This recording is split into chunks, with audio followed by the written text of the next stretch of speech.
A História do Espiritismo, obra de Arthur Conan Doyle. Dois médios em Filadélfia, Sr. e Srta. Nelson Holmes, tinham feito uma série de sessões nas quais supostamente aparecia de contínuo um espírito que havia tomado o nome de Cat King, declarando-se a mesma com o que o professor William Crookes havia feito experiências em Londres. Em face disto, a afirmação tornou-se duvidosa, desde que o original Cat King havia dito que a sua missão estava concluída. Entretanto, deixando de lado a identidade do espírito, parece que havia fortes indícios de que o fenômeno fosse genuíno e não fraudulento. Por ser geralmente endossado pelo Sr. Daly Owen, pelo general Lippitt e por vários outros observadores que citaram experiências pessoais acima de qualquer suspeita. Havia então em Filadélfia um certo Dr. Shield, que representou um papel muito ambíguo nos fatos obscuros que se seguiram. Shield tinha sustentado a autenticidade dos fenômenos de maneira pronunciada, chegara a ponto de declarar num folheto que publicou em 1874 que o próprio James, como Cat King, que ele vira na sala de sessões, tinham vindo ao seu próprio consultório e aí haviam ditado particularidades de sua vida terrena, o que também foi publicado. Tais declarações, naturalmente, levantaram dúvidas no espírito de qualquer estudante de psiquismo, porque uma forma espiritual só se manifesta através de um médium, e não há indício de que Shield o fosse. De qualquer forma, pode imaginar-se que, depois de uma tal asserção, Shield seria a última criatura no mundo com autoridade para dizer que as sessões eram fraudulentas. Um grande interesse público tinha sido despertado por um artigo do General Lippitt em Galaxy de dezembro de 1874 e por um outro de Daly Owen no Atlantic Monthly de janeiro de 1875. Subitamente a coisa estourou. Foi pronunciada por uma notícia publicada por Daly Owen a 5 de janeiro, dizendo que lhe tinham sido apresentadas provas que o obrigavam a retirar as expressões de confiança nos homens. Coisa semelhante fez o Dr. Shield, escrevendo a Olcott, o qual, depois de sua investigação com Ed, era considerado uma autoridade. Disse Daly Owen: penso que ultimamente eles nos mistificaram, talvez apenas misturando o bom e o falso, o que levanta dúvidas sobre as manifestações do último verão. Assim, provavelmente, não as empregarei em meu próximo livro sobre espiritualismo. É uma perda, mas você e o Sr. Crookes têm contribuído bastante para o espiritualismo. A posição de Daly Owen é bastante clara desde que era um homem de honra, muito sensível, horrorizado com a ideia de que, por um instante que fosse, pudesse ter atestado que uma impostura era uma verdade. Parece que o seu erro repousa na circunstância de ter agido ao primeiro cício de suspeita, em vez de esperar que os fatos se esclarecessem. A posição do Dr. Shield, entretanto, é mais discutível, pois se as manifestações realmente fossem fraudulentas, como poderia ele ter tido sozinho entrevista com os mesmos espíritos em seu consultório? Foi então verificado que uma senhora, cujo nome não foi dado, tinha estado representando Cat King nas sessões, que havia consentido que seu retrato fosse tirado e vendido como Cat King, que podia mostrar os vestígios e enfeites usados por Cat King nas sessões e que estava pronta para fazer uma confissão plena. Nada parecia mais desesperador e mais completo. Foi nesta altura que Olcott tomou a investigação e parece que estava preparado para verificar que a opinião geral era certa. Logo, as suas investigações revelaram alguns fatos que, entretanto, lançaram uma nova luz sobre a questão, provando que, a fim de ser minuciosa e exata, a pesquisa psíquica deve examinar as imposturas com o mesmo senso crítico que aplica aos fenômenos. O nome da pessoa que tinha confessado haver representado o papel de Cat King foi declinado. Era Eliza White.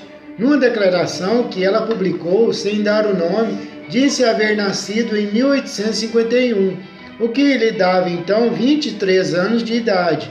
Tinha se casado aos 15 e tinha um filho de 8 anos. Seu marido havia morrido em 1872 e ela devia sustentar-se e ao filho. Desde março de 1874, os Holmes moravam na mesma casa que ela. Em maio, a contrataram para representar o espírito. A cabine tinha uma parede falsa na parte posterior, por onde ela podia insinuar-se vestida de musselina. Sr. Delioe tinha sido convidado para sessões e ficara inteiramente empolgado.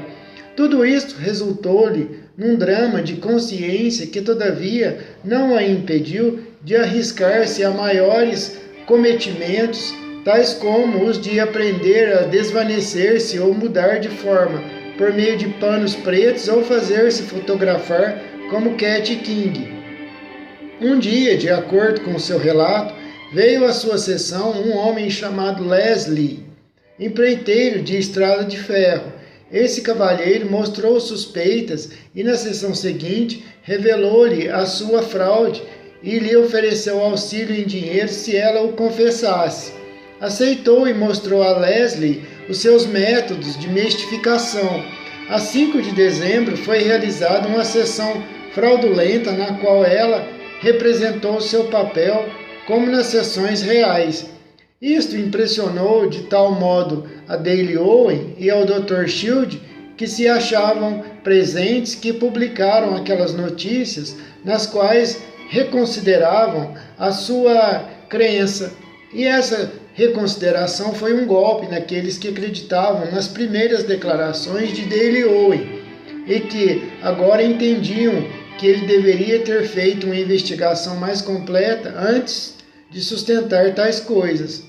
A coisa era tanto mais penosa quanto Delioe contava 73 anos de idade e tinha sido um dos mais eloquentes e corajosos discípulos da nova dispensação. A primeira tarefa de Olcott foi examinar cuidadosamente as declarações já feitas e destruir o anonimato de sua autora. Logo ele descobriu, como foi dito, que era Eliza White e que, conquanto em Filadélfia, recusou-se a recebê-lo. Por outro lado, os Holmes agiram muito abertamente e se ofereceram para criar todas as facilidades de examinar os seus fenômenos em quaisquer condições que lhes aprovesse. Uma investigação sobre o passado de Eliza White mostrou que seu depoimento, no que diz respeito à sua pessoa, era uma teia de mentiras. Ela era muito mais velha do que dissera, não tinha menos de 35 anos, e não é certo de que um dia se tivesse casado com White. Durante anos tinha sido vocalista numa companhia ambulante. White ainda era vivo, de modo que não havia questão da viuvez. Olcott publicou um atestado do chefe de polícia a tal respeito. Entre outros documentos fornecidos pelo coronel Olcott, estava um do Sr. Allen, juiz de paz de Nova Jersey, sob dado juramento. Eliza White, conforme essa testemunha, era tão indigna de crédito que aqueles a quem falava nunca sabiam se deviam acreditar nela e se sua reputação moral era tão ruim quanto possível. Contudo, o juiz Allen pôde dar um depoimento mais diretamente referido ao assunto em discussão. Declarou que havia visitado os Holmes em Filadélfia e tinha visto o Dr. Shield preparar a cabine, que era solidamente construída, e que não havia possibilidade de qualquer entrada pelos fundos, como dissera a senhorita White. Além disso, que estivera na sessão, entre outros documentos fornecidos pelo coronel Olcott, estava um do Sr. Allen, juiz de paz de Nova Jersey. Estivera na sessão em que aparecera Cat King e que os trabalhos haviam sido interrompidos pelo canto da senhorita White num outro quarto, de modo que era impossível que a senhorita White pudesse, como dizia, ter feito o papel de um espírito, sendo este um depoimento jurado de um juiz de paz. Parece uma peça de peso como prova. Parece que a cabine foi feita em junho, pois o general Lipt, excelente testemunha, descreveu um dispositivo bem diferente quando assistiu às experiências. Diz ele que duas portas se dobravam em harmonia, de modo que se tocavam. A cabine era apenas o recanto formado por elas, em um quadro por cima. Nas primeiras 2 ou 3 sessões, fiz um exame minucioso, e uma vez, com um mágico profissional que ficou perfeitamente satisfeito por não haver possibilidade de truques. Isso foi em maio, de modo que as duas descrições não são contraditórias, salvo quanto à declaração de Elise White de que podia deslizar para dentro da cabine. Além das razões para precauções ao formar opinião, os Holmes foram capazes de exibir cartas que lhes foram escritas pela senhorita White em agosto de 1874, onde se vê a incompatibilidade para a existência entre eles de qualquer segredo criminoso. Por outro lado, uma dessas cartas disse que haviam sido feitos esforços para que ela forjasse uma confissão de que tinha sido Cat King. Mais tarde, no mesmo ano, parece que a senhorita White assumiu tom mais ameaçador, conforme um depoimento escrito e formal dos Holmes, quando ela declarou que, a menos que lhe pagassem uma pensão determinada, havia um bom número de cavalheiros ricos, inclusive membros da Associação Cristã dos Moços, que estavam prontos para lhe pagar uma larga soma e que ela não mais incomodaria os Holmes. $1.000 era a soma exata que Elise White iria receber se concordasse em admitir que tinha representado Cat King, que era tudo uma farsa. Certamente há de convir que tal verificação, em conjunto com as declarações da mulher, exige que se peçam provas de tudo quanto ela diz. Resta um fato culminante. Na hora exata em que a falsa sessão foi realizada e na qual a senhorita White estava mostrando como Cat King era representada, os Holmes realizaram uma sessão real, assistida por 20 pessoas e na qual o espírito apareceu da maneira de sempre. O coronel Olcott recolheu várias declarações de pessoas, então parentes, e não há dúvida a respeito do fato. A do Dr. Adolf Felger é curta e pode ser dada quase que por inteiro. Diz ele sobre juramento que viu o espírito conhecido como Cat King, ao todo, cerca de 8 vezes. É perfeitamente familiar com os seus modos e não se sente enganado em relação à identidade de Cat King, que apareceu na tarde de 5 de dezembro, pois enquanto o dito espírito aparecia exatamente da mesma altura e com os mesmos gestos, em 2 sessões seguidas, sua voz era sempre a mesma e a expressão de seus olhos e os tópicos da conversa lhe davam maior certeza de tratar-se da mesma pessoa. Esse Felger era muito conhecido e respeitado em Filadélfia como médico, cuja palavra simples, no dizer de Olcott, vale mais que 20 juramentos escritos da vossa Elisa White. Também ficou demonstrado que Cat King aparecia constantemente quando a senhorita Holmes estava em Blissfield e a senhorita White em Filadélfia, e que a senhorita Holmes havia escrito a senhorita White descrevendo suas aparições reais, o que parece uma prova final de que a última não era uma parceira. Por este tempo, deve admitir-se que a confissão anônima da senhorita White é um tiro numa coisa furada e com tantos buracos que a coisa se afunda. Há, porém, um detalhe que, na opinião do autor, ainda flutua. É o caso da fotografia. Foi confessado pelos Holmes, numa entrevista com o General Lippert, cuja palavra é um pedaço sólido naquele charco, que Eliza White foi contratada pelo Dr. Shield para posar num retrato como Cat King. Parece que Shield representou um papel dúplice em todo esse negócio, fazendo em diferentes ocasiões afirmações muito contraditórias e tendo, ao que parece, um interesse pecuniário no caso.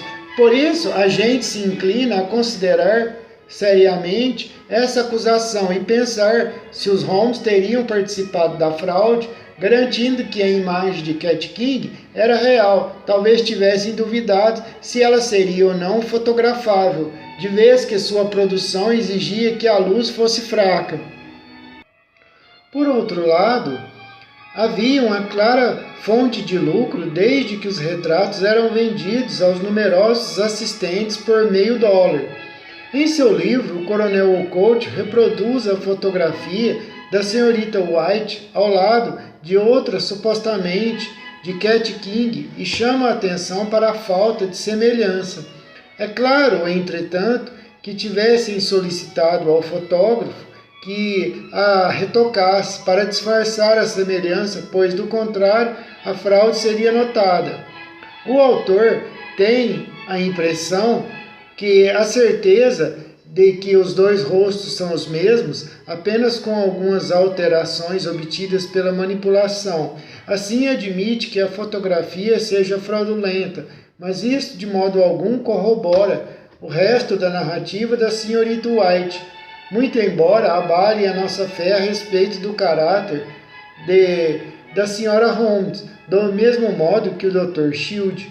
Mas o caráter dos médios de efeitos físicos tem apenas uma influência indireta na questão da realidade de sua força psíquica, que deveria ser apreciada através de sua própria natureza, pouco importante se o indivíduo é santo ou pecador.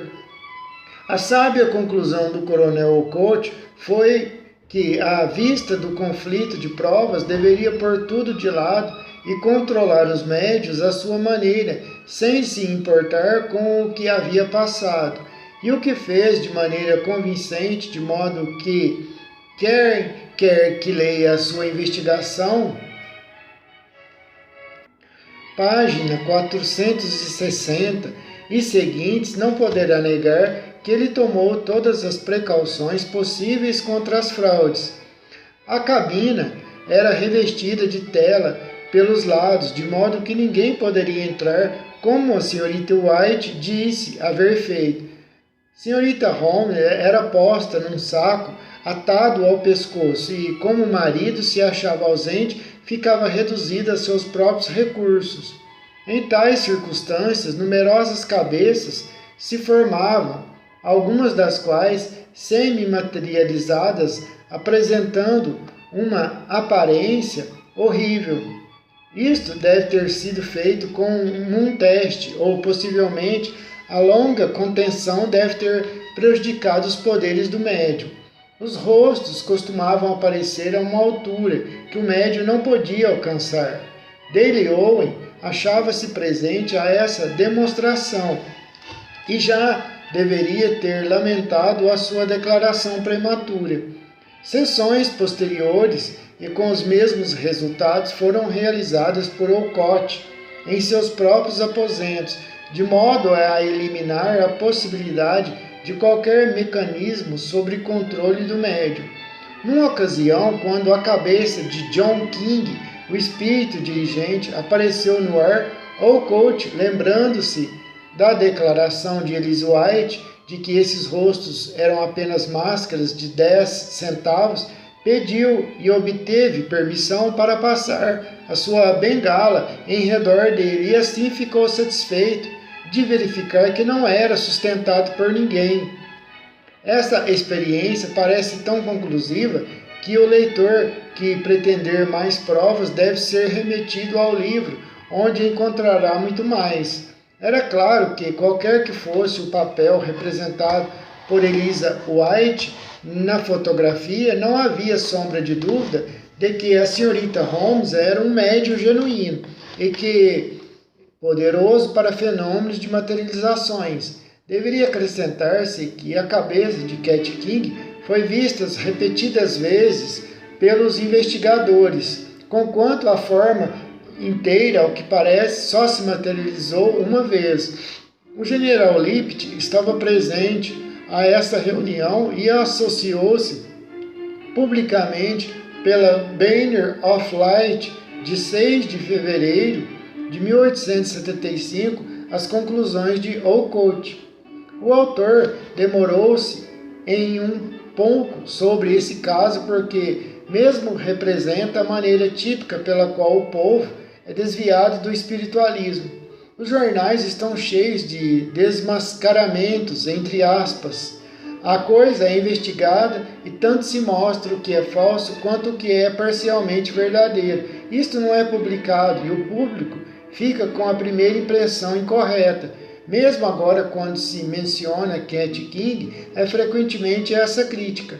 Foi provado que era uma fraude em Filadélfia, e por uma confusão natural de ideias, isto foi até usado como argumento contra as experiências clássicas de William Crookes.